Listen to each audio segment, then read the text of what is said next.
I like cake. I can really get nerdy about chocolate chip cookies. I'll take a slice of pie now and again. But ice cream? Ice cream rules them all.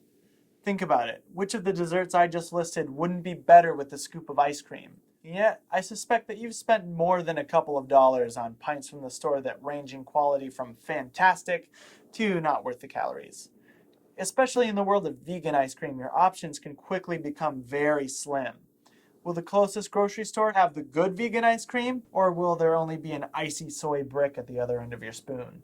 I suggest we skip the freezer aisle altogether and find reliable, delicious, premium dairy-free ice cream in our own home kitchens. A few ingredients and a little bit of science is all you need to take vegan ice cream into your own hands.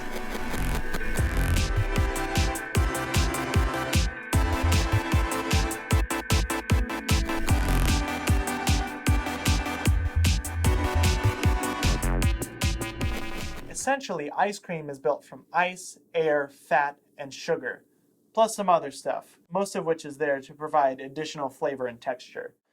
Now notice that I didn't list dairy among the required ingredients. Well, that's because cow's milk can conveniently provide many of the necessary ingredients, but plenty of other liquids can do the same. Take for instance canned coconut milk. It's got a high fat content and a creamy texture with the gentlest bit of sweetness. The fat content is what we're really after with our vegan ice cream.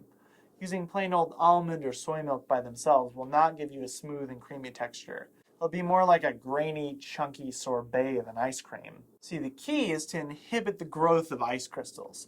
We want to keep the ice teeny tiny so you'll feel the cold, but you won't be able to discern the individual crystals. We can do this with fat, which keeps water molecules separated, preventing them from forming big crystals. That helps a little bit, but what will help even more is sugar. When it's dissolved into liquid ice cream, it lowers the freezing point. What we end up with are small ice crystals, air bubbles, and fat globules suspended in a supercooled sugar solution. We'll reserve a couple tablespoons from our can of coconut milk and then add the rest, as well as 1 can of coconut cream, into our saucepan here, along with 3/4 of a cup of sugar and a 1/4 cup of either light corn syrup or tapioca syrup if you prefer to avoid corn. We'll also add a small pinch of salt and 1 vanilla bean split and scraped. We're going to turn our heat to medium and bring that to a gentle boil. In the meantime, we'll whisk 2 teaspoons of corn or tapioca starch into our reserved coconut milk. Once the milk, sugar, and vanilla mixture comes to a simmer and all the sugar is dissolved, remove it from the heat. Let it stand for about 5 minutes and then remove that vanilla bean. Whisk in your starch slurry and return the mixture to medium heat until it reaches a simmer and thickens slightly. All we have to do is hit it with a blender while it's warm and all the fat is melted and dispersed. Finally, we'll add 1 additional teaspoon of good vanilla extract. The next step is to rest this in the fridge until it's totally cold. I like to store it in a zipper top plastic bag. This will take at least 4 hours, but it's worth it. Will it taste coconutty? Well, yes, it will. But hey, I'd rather have a rich and luscious texture, even if it happens to have a bit of coconut flavor. Besides, coconut plays really nicely with vanilla. Once we've chilled our base, we can go ahead and churn it in the bowl of our ice cream maker. In about 20 minutes, it'll be about the consistency of soft serve. Transfer the ice cream into a sturdy plastic container, smooth out the top, and cover with a sheet of parchment paper cut to size. For ideal firmness, leave your ice cream in the freezer for at least 4 hours, then scoop and enjoy. So there you go. I hope you have great success in your vegan ice cream adventures. Man, that went really quick. What? You want an ice cream base that doesn't taste like coconut? I mean, that's just, you can't just put soy milk in an ice cream machine. Okay. Well, maybe we can come up with something that's creamy and neutral flavored, but it's going to be a bit more complicated than the coconut base. Ice cream, like most brilliant ideas, appears to have many roots. As far back as the Roman Empire in the Western world, shaved ices have been mixed with berries to create a cold and sweet dessert. Some historians put the advent of ice cream way back in 3000 BC in China. Wherever it began, we know that ice cream was extremely popular in colonial America. George Washington was crazy about ice cream, and Thomas Jefferson penned the first known American recipe for vanilla ice cream. However, ice cream became available to the masses beginning with inventor Nancy Johnson's 1843 hand-cranked ice cream machine, as well as the dawn of home refrigeration and freezing, which propelled the popularity of ice cream parlors and eventually store-bought ice cream eaten at home. After long blending, mixing, cooking, churning, tasting, and taking notes over and over again, I have finally achieved the dream. Luscious, thick, and rich ice cream base that has a very, very mild flavor, quite similar to that of dairy cream. We begin with cashews. Cashews are high in fat, and when you soak them overnight, they become soft enough that a blender can render them completely liquefied. We're going to start with 5 ounces, that's about 1 cup of raw cashews, weighed or measured before we soak. Add 2/3 of a cup of Aqua Faba, the liquid from a can of chickpeas, and a 1/3 cup almond milk. Blend at high speed until a perfectly smooth cashew cream is achieved. Believe it or not, that Aqua Faba will contribute starches and proteins to make this ice cream more silky in texture, and oddly, it makes the whole thing taste a bit more milk-like. Once it's completely smooth, transfer your cashew cream into a liquid 4-cup measure and fill it up to the 3-cup line with almond milk.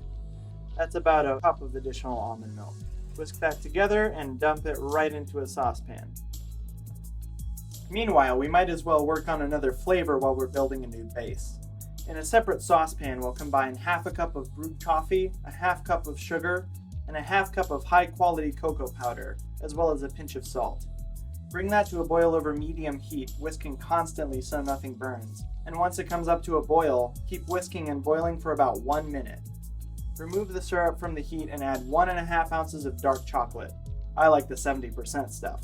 We're going to turn our other saucepan to medium heat and add a 1/4 cup of sugar and a 1/4 cup of syrup, and stir to combine as it comes up to a simmer. Meanwhile, whisk in the chocolate as it melts, as well as our secret ingredient, coconut oil. Refined, that is. You don't want your ice cream to taste coconutty. Pour in 3/4 of a cup of melted coconut oil very slowly, whisking it into your chocolate syrup until it's fully incorporated.